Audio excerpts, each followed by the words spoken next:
안녕하세요. 이쌤입니다. 중1과학 1단원 과학과 인류의 지속가능한 삶 1강 소단원 3개 시작하겠습니다. 1. 과학적 탐구방법.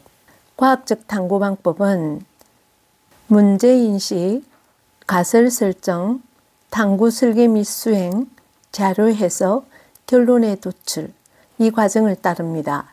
과학적 탐구방법은 먼저 문제의 인식에서 시작합니다. 문제의 인식이란 자연현상을 관찰하다 생긴 의문입니다. 이 의문을 탐구하는 것입니다. 그래서 문제인식은 자연현상에서 발견한 의문으로부터 시작한다는 것입니다. 그래서 그 의문을 가지고 가설을 설정합니다. 문제 해결을 위한 가설 설정. 이 가설 설정은 지금 탐구하려는 문제에 대한 잠정적인 결론입니다. 이 문제는 결국 이럴 것이다 라는 잠정적인 결론. 그것이 가설의 설정입니다. 가설 설정을 하고서 탐구를 시작합니다. 탐구의 설계, 탐구의 수행 두 단계로 나누기도 합니다. 탐구의 설계 및 수행은 가설 확인을 위해서 탐구를 설계하고 수행한다. 그래서 실험 준비물, 실험 과정, 탐구 기간 등을 계획하고 수행하는 곳입니다. 먼저 변인이 있습니다. 이 변인은 실험 조건, 실험 결과와 같이 실험에 관계된 모든 요소들, 그 요소들이 변인입니다. 그래서 먼저 통제 변인과 조작 변인이 있는데 통제 변인은 실험에서 같게 할 조건입니다. 그리고 조작 변인은 다르게 할 조건입니다. 실험이 끝날 때까지 항상 동일하게 유지해야 되는 것, 그리고 서로 다르게 적용해야 될 것들, 이거 통제 변인과 조작 변인을 설정을 하고서 시작을 합니다. 변인 통제라는 것은 이 통제 변인과 조작 변인을 잘 통제하는 거죠. 결과에 영향을 줄 수 있는 조건을 통제하면서 실험합니다. 이때 관찰한 내용은 사실대로 기록을 하고 수정하면 안 됩니다. 자료 해석. 자료 해석은 탐구 수행한 결과를 표나 그래프로 정리하는 것입니다. 그래서 관계나 규칙을 찾아 분석합니다. 이것이 자료의 해석입니다. 결론 도출. 해석한 자료로 가설이 맞는지 판단하고 결론을 내리는 과정입니다. 근데 이 결론이 예상과 가설에서 설정한 잠정적 결론과 다른 결과가 나오면 가설을 수정해서 다시 탐구 수행을 합니다. 과정을 다시 보면 문제 인식, 가설 설정, 탐구 설계, 탐구 수행, 다음에 자료를 해석합니다. 표나 그래프로 결론을 도출했는데 가설과 다르게 나왔습니다. 그럼 다시 되돌아갑니다. 이때 가설을 수정해야 되겠죠. 가설을 수정해서 되돌아가서 다시 가설 설정을 수정하고서 탐구 설계 수행을 다시 하겠죠. 그래서 그 결과를 다시 해석해서 결론을 도출하죠. 또 뭔가 좀 다르면 다시 돌아가서 가설을 수정하고 이것을 반복하다가 결론에 도달하면 일반화합니다. 이렇게 해서 탐구를 완성합니다. 에이크만의 실험을 가지고 과학적 탐구 방법을 알아봅시다. 에이크만은 각기병을 가지고 탐구를 했습니다. 각기병은 다리가 붓거나 저려서 잘 걷지 못하는 병이죠. 에이크만은 각기병에 걸렸던 닭이 나았습니다. 그 나은 까닭에 의문을 가졌습니다. 닭이 낳은 까닭, 그게 문제의 인식입니다. 가설을 설정했습니다.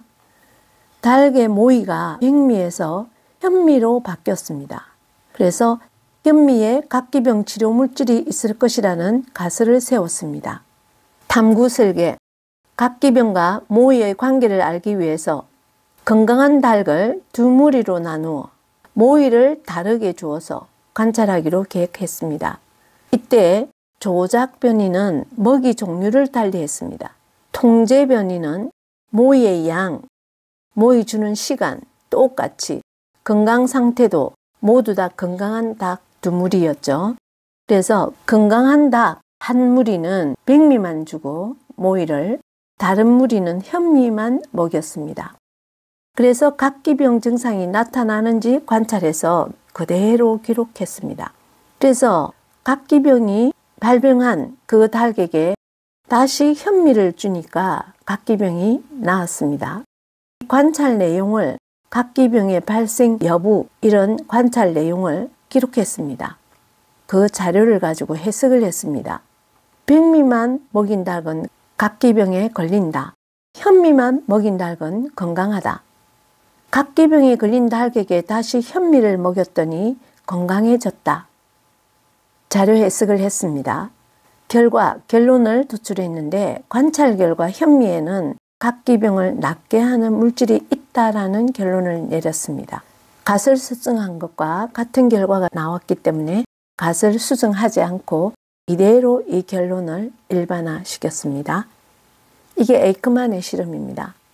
과학적 탐구 방법은 문제의 인식, 가설 설정, 탐구의 설계 및 수행, 자료 해석, 결론을 도출한 다음에 결과가 가설 설정한 잠정적 결론과 맞지 않으면 다시 가설을 수정해서 다시 탐구 설계 수행, 자료 해석해서 결론 도출. 이 과정을 반복하면서 수정하다가 결론에 도출하면 이것을 일반화시킵니다. 이것이 과학적 탐구 방법입니다. 2. 과학의 발전과 인류 문명. 과학 원리를 바탕으로 과학 기술이 발달합니다. 기술이 발달하면 그걸 이용해서 기기가 발명되겠죠. 그래서 우리 인류 문명에게 영향을 주었습니다. 예를 들어서 빛의 굴절 원리를 알게 되었고 그 렌즈를 이용해서 확대하는 기술이 발달했습니다. 그래서 현미경을 발명한 거죠. 전파의 원리를 알고서 인공위성 전파 신호로 사용자 위치 계산 기술이 발달했습니다. 그래서 내비게이션이 발명되었습니다. 과학기술이 인류 문명에 끼친 영향을 보면 과학 원리가 이전의 지구 중심설에서 태양 중심설로 바뀌었죠. 그리고 백신과 항생제가 개발됨으로 인해서 질병 치료가 되었고 수명이 연장되게 되었습니다.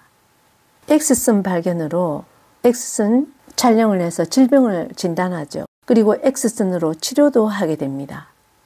과학에서의 빛의 원리와 예술을 융합해서 미디어 아트가 나왔습니다. 기술이 발달함에 따라 암모니아 합성 기술이 나온 거죠. 이 암모니아 합성 기술은 질소 비료를 생산해서 식량 생산이 증가하고 식량 부족 문제를 해결했습니다. 정보통신 기술이 발달함에 따라 인터넷, 인공위성, 스마트폰 등이 나오게 되었고 이 결과 세계 정보를 신속하게 접하게 되었습니다. 농업기술에 드론과 기계를 이용했습니다. 물을 뿌리고 드론으로 그리고 농약을 뿌리고 기계를 이용해서 수확하고 농업기술이 발전했죠. 식량 생산이 증가했습니다. 과학기술의 발달로 식량 문제도 해결하게 되었다. 과학 원리를 발견하고 기술이 발달했죠. 그리고 기기가 발명되었죠. 3. 기기 발명. 전기기관이 발명되면서 대량 생산이 가능해졌고 전기기관차 알죠? 그래서 교통수단이 발달하고 이동이 편리하게 되었습니다. 전동기, 발전기, 반도체가 발명됨으로 인해서 다양한 전기제품이 개발되고 생활과 산업 분야에 사용하게 되었습니다. 고속열차가 나오게 됐습니다. 교통수단이 발전하면서 이동이 편리하게 되었고 생활 영역이 확대되었습니다. 첨단 과학기술. 이 첨단 과학기술이 인공지능, 사물 인터넷, 첨단 바이오, 증강현실, 가상현실, 나노기술 이런 것들이 첨단 과학기술입니다. 구체적으로 보면 인공지능은 AI죠. 컴퓨터가 인간처럼 학습하고 일을 처리해주는 기술. 이게 인공지능입니다. AI. 사물 인터넷, IoT. 사물 인터넷은 사물을 무선 통신으로 연결되니까 원격 조정이 되는 거죠. 정보가 교환되니까. 사물 인터넷. 집 안에 있는 보일러를 집 밖에서 무선 조정이 가능한 거죠. 원격 조정이 가능하고 로봇 청소기를 돌리고 CCTV를 돌리고 외부에서 집 밖에서 집 안에 있는 사물을 조정하는 거죠. 사물 인터넷 IoT입니다. 첨단 바이오는 유전 정보나 첨단 의료 장비로 질병을 치료하고 예방하는 기술입니다. 증강현실은 실제 현실의 그 사진이나 영상에다가 가상 정보를 겹치는 거죠. 실제 우리 집 사진, 그 영상에다가 우리가 좋아하는 그 가구들을, 외부 가구를 실제 그곳에 접목을 시켜보는 거죠. 그래서 하나의 영상으로 제작해보고 집에 잘 어울리는지. 증강현실이죠. 가상현실은 체험해 봤을 겁니다. VR. 시각, 청각, 촉각을 느끼면서 가상 공간의 사물을 체험하는 곳. 우리가 가보지 않은 곳의 영상을 가지고 가상 체험하기도 하고요. 나노 기술은 나노미터 크기의 물질이나 기기를 만들어서 수술에도 이용하고 나노미터는 10의 마이너스 9제곱미터입니다. 좀 미세한 크기입니다. 이 나노 기술, 가상현실, 증강현실, 첨단 바이오, 사물 인터넷, 인공지능 이런 것들은 전부 첨단 과학 기술입니다. 이것을 활용한 것이 인공지능 로봇, 양자 컴퓨터, 나노 백신, 자율주행 자동차 모두 첨단 과학 기술 이것들을 활용한 것입니다. 양자 컴퓨터는 일반 컴퓨터에 비해서 굉장히 속도가 빠르고 해결 능력이 우수합니다. 이런 것들이 모두 첨단 과학 기술을 활용한 예이다. 인공지능 로봇, 양자 컴퓨터, 나노 백신, 자율주행 자동차 등입니다. 첨단 과학 기술을 활용함으로써 문제점이 생겼습니다. 산업과 직업 변화가 왔습니다. 인간이 하던 직업을 인공지능으로 대체함에 따라서 우리 인간이 직업을 잃게 되는 거죠. 다른 직업을 연구하게 되었습니다. 그리고 환경 문제가 발생하고 많은 제품을 사용하면서 이산화탄소가 많이 발생하겠죠. 그리고 폐플라스틱도 많이 나오죠. 이런 환경 문제, 그리고 사생활과 자율성, 저작권 침해 등이 발생했습니다. 활용해서 좋은 점도 있지만 문제점도 있습니다. 3. 과학과 지속 가능한 삶. 지속 가능한 삶이란 더 나은 환경과 풍요로운 사회를 만들어서 중요한 것은 미래 세대까지 지속되는 겁니다. 미래 세대까지 지속될 수 있도록 자연과 환경을 보존하기 위해서 고민하고 실천하는 삶, 이것이 지속 가능한 삶입니다. 미래 세대까지 지속될 수 있도록 하는 거죠. 그래서 지속 가능한 삶을 위한 과학기술의 역할은 화석연료 사용량 증가로 에너지 부족이 발생했다. 에너지 부족 문제가 생긴 거죠. 그리고 환경오염이 발생했습니다. 기후변화가 생겼습니다. 지구온난화가 발생한 거죠.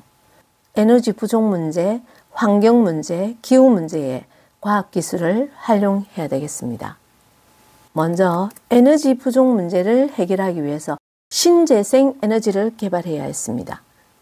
신재생 에너지는 연료전지, 수소에너지, 태양광, 태양열, 풍력, 수력, 해양, 지열, 바이오 에너지와 같이 고갈될 염려가 적고 지속 가능한 에너지를 변환시켜서 사용하는 에너지, 재생이 가능하고 친환경적인 에너지, 이것이 신재생 에너지입니다.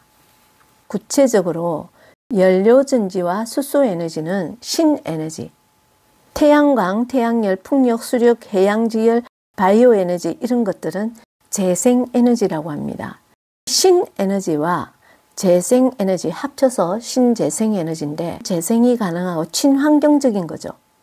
그리고 고갈 염려가 없는 거죠. 지속 가능한 에너지인 거죠. 그래서 미래 세대까지 지속될 수 있는 거. 신재생 에너지를 개발해서 에너지 부족 문제를 해결한다. 환경 문제. 대기 오염됐죠. 수질도 오염됐죠. 토양이 오염됐습니다. 그래서 생태계가 파괴되고 있습니다. 대기 오염 물질도 줄이고 수질 오염 물질도 줄이고 토양 오염 물질도 줄여야 되겠죠. 그리고 기후변화가 발생했죠. 지구온난화죠. 온실기체 증가, 이산화탄소죠. 대표적으로 가장 큰 문제가 이산화탄소입니다. 온실기체 증가로 지구온난화가 가속되게 되었다. 지구온난화를 완화시키기 위해서 대기오염 물질을 줄여야겠다. 그래서 지금 에너지 부족 문제, 환경 문제, 기후 문제, 이 문제를 해결하기 위해서 과학기술을 활용합니다. 그래서 지속가능한 삶을 위한 과학기술 활용 사례는 전기자동차, 신재생 에너지, 탄소 포집장치, 탄소를 포집해서 없애주니까 대기오염이 줄여지겠죠. 이것도 마찬가지 탄소 배출이 적어지고 폐플라스틱 재활용을 미세 플라스틱이 문제죠. 그래서 재활용 기술, 해양 폐기물 수거 로봇. 지금 해양 폐기물 때문에 물고기에도 미세 플라스틱이 들어있는 거 알고 있죠. 해산 자원들도 오염이 되고 있습니다. 해양 폐기물 수거 로봇, 스마트팜 이런 것들이 지속 가능한 삶을 위한 과학기술 활용 사례입니다. 전기 자동차, 신재생 에너지, 탄소 포집 장치, 폐플라스틱 재활용 기술, 해양 폐기물 수거 로봇, 스마트팜. 스마트팜은 식량 문제를 해결하잖아요. 이런 것들은 지속 가능한 삶을 위해서 활용한 사례입니다. 지속 가능한 삶을 위한 활동 방안인데 우리 개인적으로 사회적으로는 어떻게 해야 되냐 두 가지로 나누어 보겠습니다. 우리는 에너지 효율이 높은 등급의 전기 제품을 구입해야 됩니다. 에너지 효율이 높은 등급은 가격이 조금 비싸겠죠. 하지만 에너지 효율이 높아서 에너지를 적게 공급해도 되겠죠. 분리배출해서 자원 재활용도 해야 되겠죠. 물도 절약해야 되겠습니다. 개인적으로 해야 될 일입니다. 그리고 자원의 순환이 이루어져야겠습니다. 업사이클링이란 버려지는 제품에다가 가치를 더해서 새로운 제품으로 재탄생하는 겁니다. 현수막 같은 버려지는 걸 가지고 새로운 예술적인 가방을 만들어서 판매하고 이런 것도 재탄생이죠. 업사이클링과 같이 재활용, 재사용을 해서 자원을 순환시켜야겠습니다. 일회용품을 사용 안 해야 되겠죠. 그리고 대중교통을 사용하고 자가용을 줄이고 자전거, 친환경 운송수단을 이용해야겠습니다. 가정에서는 플러그를 뽑아두는 게 좋겠죠. 그리고 사회적 차원으로는 환경보전 캠페인에 참여하고 생태 습지나 녹지, 환경공원을 조성해야겠습니다. 재생 가능 에너지원을 개발하고 보급해야 되겠죠. 그리고 친환경 제품 개발과 사용 장려 이런 것들은 사회적 차원에서 함께 합쳐서 해야 될 일인 것 같습니다. 지속 가능한 삶을 위해서 모두 동참해서 활동해야겠습니다. 여기까지입니다.